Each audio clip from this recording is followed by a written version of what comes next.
تو اس میں تقریباً 2024 میں انہیں تقریباً کوئی 23.5 ارب روپیہ خرچہ کیا اور 22.5 ملین لوگوں نے استفادہ حاصل کیا اس میں پاکستان میں. اور اگر ہم اس اورفن کے شعبے کو لے لیں تو اس حوالے سے تھوڑا سا ایک پس منظر ہے. جو 15 رمضان آنے والا ہے اتوار کے دن, تو اس میں ایک بہت بڑی چیز یہ ہو گئی کہ پورے دنیا میں مسلم ممالک میں یہ ڈے منایا جاتا ہے. تو اس میں یہ تھا کہ ایک ترکی کی برادر تنظیم ہے NGO IHH, اس نے ایک تجویز OIC کی تنظیم کو دیا کہ ہم پورے دنیا میں ایک دن جو ہے اورفن کیئر کا منانا چاہیے. تو وہ تجویز OIC نے مانا اور وہ پھر 15 رمضان کو پورے دنیا میں مسلمان ملکوں میں یہ دن منایا جاتا ہے اور یہ پاکستان میں بھی منایا جاتا ہے. پاکستان میں اس طریقے سے ہے کہ ہم نے پھر سینٹ میں اس کو قرارداد منظور کروائی. راجہ ظفر الحق تھے اس زمانے میں, تو 2013 کی بات تھی, یہ 2016 میں پاکستان میں ہوا. تو یہ دن منایا جاتا ہے. اس کے لیے یہ آفیشیل ڈے ہو گیا پاکستان کا کہ بھئی یہ اورفن کے حوالے سے پاکستان میں یہ دن منایا جائے گا. اس حوالے سے ہم نے ایک اور کام کیا کہ بہت ساری تنظیموں کو ملا کے ایک فورم بنایا, پاکستان اورفن کیئر فورم, جس کے سربراہی جو ہے ہمارے الخدمت فاؤنڈیشن سندھ کے نائب صدر ہیں مرکزی فاروق حبیب صاحب, ریٹائر ایئر مارشل فاروق حبیب صاحب, وہ اس کے چیئرمین. اس سے پہلے جو فاؤنڈر تھے وہ عبدالشکور صاحب تھے, ایکس پریزیڈنٹ. تو اس کے بعد تقریباً کو 20 سے زیادہ تنظیمیں اس کے اندر ہیں, موجود ہیں اس فورم کے اندر, اور وہ اس مشکلات میں تجاویز مشورے دیتے ہیں جو ان کے مشکلات ہیں. تو الحمدللہ وہ پھر ہم اس کو ریز کرتے ہیں اور اس کے لیے کام کرتے ہیں. پاکستان کے اندر ایک سروے کے مطابق تقریباً 4.5 ملین بچے اورفن ہیں, اور اس حوالے سے ہم نے جو یہ پروگرام بنایا ہے وہ تقریباً ہم سمجھے کہ 30,000 بچوں کی کفالت کر رہے ہیں پاکستان کے اندر.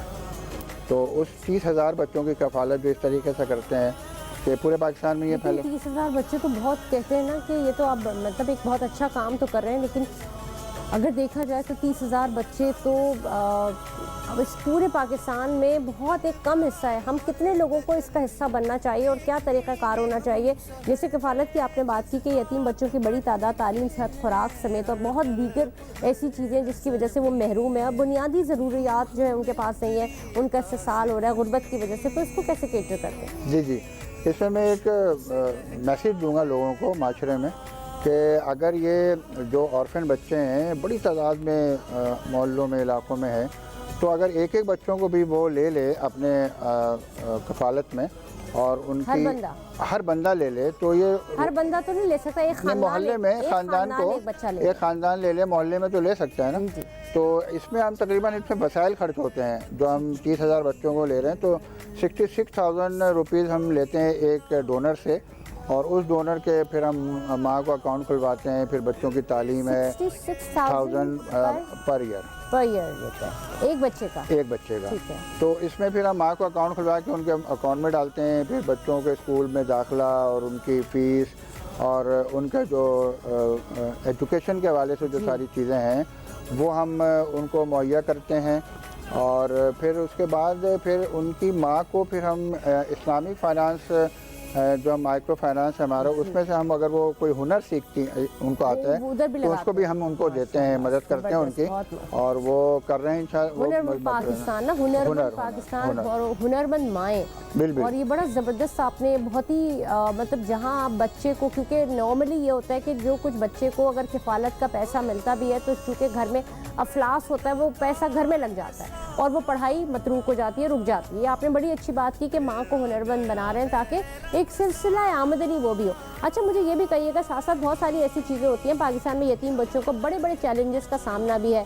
الخدمت فاؤنڈیشن ان مسائل کے حل کے لیے کیا ان کی حکمت عملی بھی ہوتی ہے؟ یہ تو آپ نے ہمیں جیسے بتایا کہ اس کے علاوہ اور کس قسم کی ایسی چیزیں ہوتی ہیں جس کی وجہ سے, جیسے کہ بچے کچھ جو پڑھائی کر رہے ہیں یا ان کو سکلز میں بھی ایڈمیشن دلانا ہے, یا اور بھی کچھ, ایک گھر میں 4 بچے ہیں, وہ کیا کیا کر سکتے ہیں, اسی کے اوپر بات کریں گے. ناظرین آپ کہیں جائیے گا نہیں, دیکھتے رہیے یا رحیم یا رحمان رمضان رمضان. ملتے ہیں ایک بریک کے بعد.